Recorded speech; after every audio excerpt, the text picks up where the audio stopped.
Primeiramente a Deus por tudo que o Senhor Deus tem nos feito, tem nos concedido.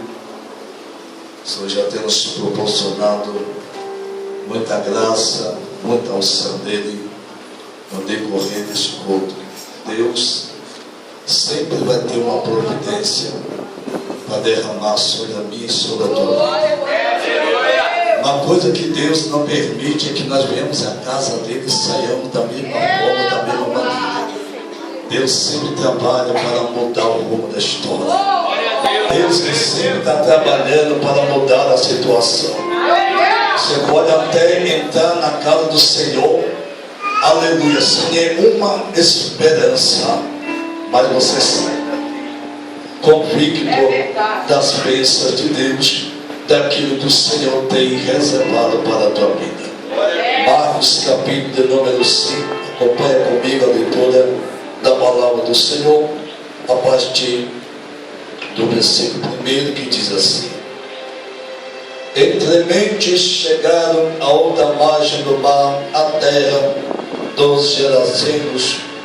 Ao desembarcar logo pelo sepulcro, ao seu encontro, o homem possesso de espírito imundo, o qual vivia no sepulcro, e mesmo com cadeias alguém podia prender, porque tendo sido muitas vezes preso com grilhões e cadeias, as cadeias foram quebradas por ele, e os grilhões despedaçados, e ninguém podia subjugar. Toma o teu assento, que Deus continue falando ao teu coração. Querido, nós lemos aqui uma parte da palavra do Senhor. É uma história que ela começa lá no capítulo de número 4 de Marcos. A Bíblia vai dizer que Jesus agora está no barco juntamente com os seus discípulos, e ele está atravessando o mar, indo em direção, aleluia, à cidade de Gadara. A Bíblia vai dizer que no meio da viagem, o barco que Jesus está com os seus discípulos vai ser acometido de uma grande tempestade. Nós vamos ver aqui, notar que aquela tempestade, ela não aconteceu do nada.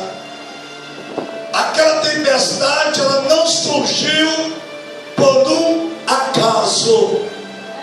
Aquela tempestade veio, aleluia, ela foi uma tempestade proposital, aleluia, porque quem fez cair aquela tempestade sabia o que é que Jesus iria fazer na cidade de Gadara.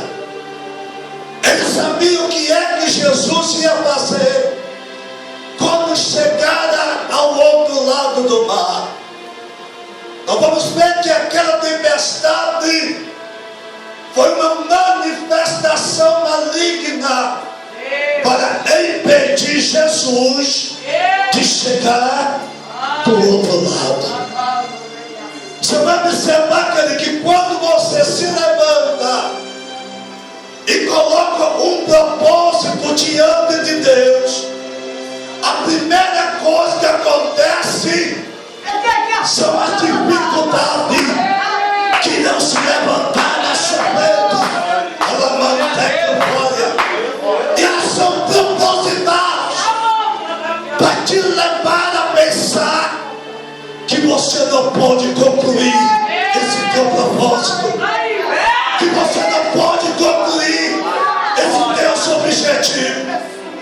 A primeira coisa que acontece quando você tem propósito diante de Deus, aleluia, são a dificuldade. E essa dificuldade, ela vem para remeter você, aleluia, para te fazer desistir do seu propósito.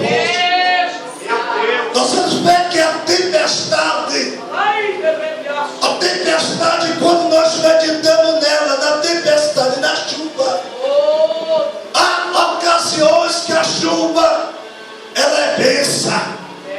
Há ocasiões que a chuva, aleluia, ela se faz necessária. Mas ao mesmo tempo que a chuva, ela é pensa para um lado, ela pode significar dificuldade e destruição para o outro lado. Para ver que a chuva, quando ela desce, aleluia, ela tem dois objetivos. Ela vai descer e ela vai bater no sol. Agora cabe, o sol está preparado para pedir a chuva. É interessante pensar na chuva. É que quando nós elevamos a voz ao céu dizendo: Deus, manda a chuva. Deus, está calor demais. Deus, está quente demais. Manda a chuva, Senhor. Faz chover. Nós pedimos chuva, mas não preparamos o solo. A chuva cai, irmão Marcelo, mas você não consertou o telhado, né, Kevin? Não consertou o telhado. A chuva desce, cai dentro da tua casa, destrói os teus móveis. Aí você começa a murmurar: mas pra que essa chuva? Pra que tem tanta chuva? Como está o teu solo nesta noite? Como é que está o teu solo nesta noite? Está preparado para receber a chuva de Deus? O teu telhado está consertado, está tudo de depilo, hein? A água vai bater, ela tem que escorrer. Onde é que esta água vai parar? Vocês veem, querido, que a tempestade ela veio de encontro ao barco.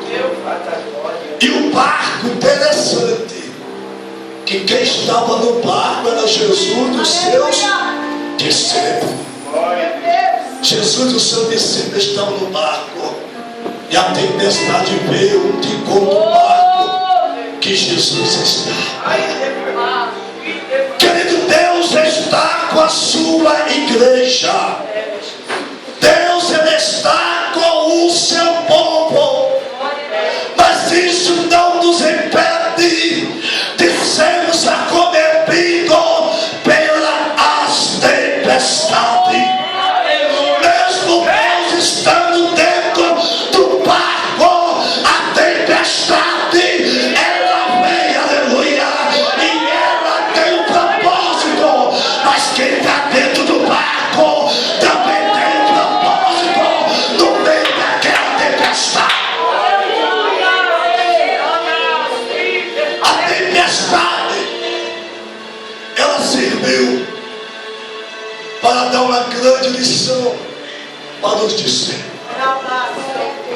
Ela serviu para revelar, aleluia, para os discípulos, se eles tinham aprendido direitinho os ensinamentos do seu mestre. Entende, veja, irmão, que os discípulos andaram com Jesus. Se tinha falta de pão, ele multiplicava. Se tinha demoniado, ele expulsava. O discípulo todo o tempo estava aprendendo com Jesus que a oração transforma as coisas. A oração muda a situação. Mas quando chega no momento de colocar em prática o que tinha aprendido com Jesus, eles falam.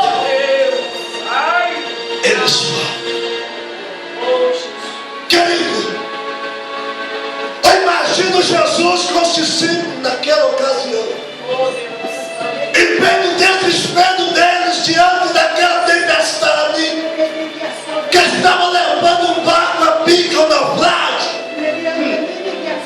Essa conta, Jesus desesperado. Imagino Jesus olhando para ele, e quem sabe se perguntando: o que foi que eu fiz?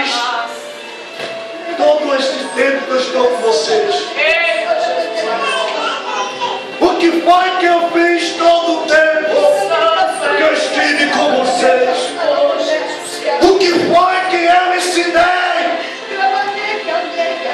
Veja, irmão, que para o líder ver o seu liderado falhando diante de algumas situações da sua vida, isso arremete a ele, isso volta para ele. Ele começa a achar que ele não liberou direito, ele começa a achar que ele não ensinou direito, ele começa a achar que durante todo o tempo que esteve com seu discípulo, eles não aproveitaram nada do tempo, não foi aproveitado. Eles poderiam ter orado, poderiam ter repreendido a tempestade, mas eles se desesperaram e foram acordar Jesus. Mas veja bem que do outro lado alguém precisava ter encontro com o mestre, mas a tempestade veio para impedir esse encontro. Alguém do outro lado precisava ser libertado, mas a tempestade veio tentando impedir que Jesus chegasse do outro lado. Veja bem, querido, como a pastora já relatou aqui, quando você se prepara para vir ao culto, aparecem muitas coisas. Você é cheio de muitas coisas. Sabe o que é isso, irmão? O diabo sabe que alguém precisa do socorro de Deus na tua casa. Satanás sabe que alguém precisa do socorro de Deus. Aleluia. Que Deus tenha encontro com ele. Então ele levanta desse cansaço, tenta fazer que você não venha ao culto, porque se você vem ao culto, Jesus visita a tua casa. Ele não quer que Jesus visita, porque se Jesus visitar a tua casa, ele vai mudar, ele vai transformar, a tua casa não vai ficar do mesmo jeito. Jesus repreende a tempestade. Desde que ele chega do outro lado, do lado que ele chega, quando ele se desembarca do barco, pelo lado que ele entra na cidade, ele vai passar junto, próximo ao cemitério daquela cidade. A Bíblia vai dizer que quando Jesus está passando, alguém está saindo de dentro do cemitério, alguém está saindo de lá, e ele sai já clamando: o que é que eu tenho contigo, Jesus? Já veio me atormentar aqui no tempo? Satanás sabe, querido, que existe uma profecia para ele, que no final do tempo ele será lançado no lago de fogo. Tem uma profecia para cumprir sobre a vida dele, e ele vai dizer: ei, Jesus, tu já veio, é? Não é o tempo ainda, ainda não é o tempo. É por isso que ele vai dizer: não nos expulsa, não nos manda embora do país, ainda não é o tempo, o tempo do juízo ainda não chegou.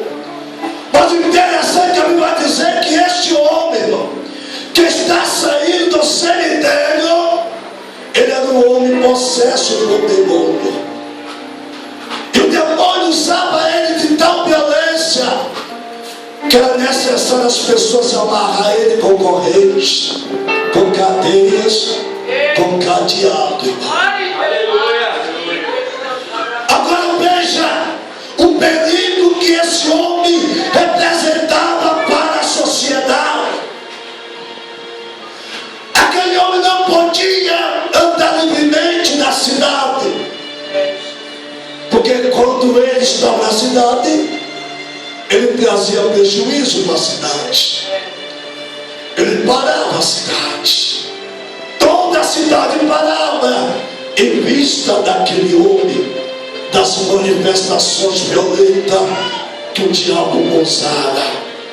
Mas quando Jesus vai passando, aquele homem vai saindo de dentro do cemitério. Eu começo a entender, querido, que quando Jesus veio, o milagre precede a vinda de Jesus. Os sinais denunciam que Ele está vindo. Aleluia! Querido, quando Jesus repreendeu a tempestade, começa a imaginar que o demônio que estava no corpo daquele levanta daí, bate o pé deste lugar, porque o homem venceu a tempestade, chegou do outro lado e vai passar por aqui. Mas não dá tempo dele correr. Não dá tempo dele correr, porque quando ele está saindo, Jesus está se aproximando. E quando Jesus se aproxima dele, ele vai dizer que Jesus expulsa todos os demônios da vida daquele homem. Ele fica liberto e se torna um pregador da palavra do Senhor na cidade de Gadara. Deus veio para libertar. Deus veio para salvar. Ele veio para transformar. A tua casa tem uma promessa de Deus. A tua família tem uma, aleluia, tem uma promessa de Deus. E a promessa de Deus não vai falhar, ela vai cumprir. O sinal está denunciando que Jesus de Nazaré, Ele está vindo de encontro à tua casa. E Ele vai libertar a tua casa. Ele vai libertar a tua família. Porque o mestre da Galileia, Ele está vindo aí. Ele venceu a tempestade, desceu do barco, entrou na cidade, vai chegar na tua casa. Fica de pé comigo, em nome de Jesus. Tem salvação de Deus para a tua casa nesta noite. Ela manchou que é para céu que nada manda. Eu não sei qual é a situação que está na tua casa, mas quero dizer que tem salvação de Deus para a tua casa. Tua casa, ela é herdeira da promessa de salvação, porque a Bíblia diz que é tu e a tua casa que seria salvo. Tua casa tem uma promessa do Senhor. Levanta a tua mão para o céu, veja os teus olhos. Eu não sei como foi que você deixou a tua casa, mas quero dizer que no período que você estava aqui, adorando e exaltando o nome do Senhor, Ele estava visitando a tua casa e as coisas serão diferentes.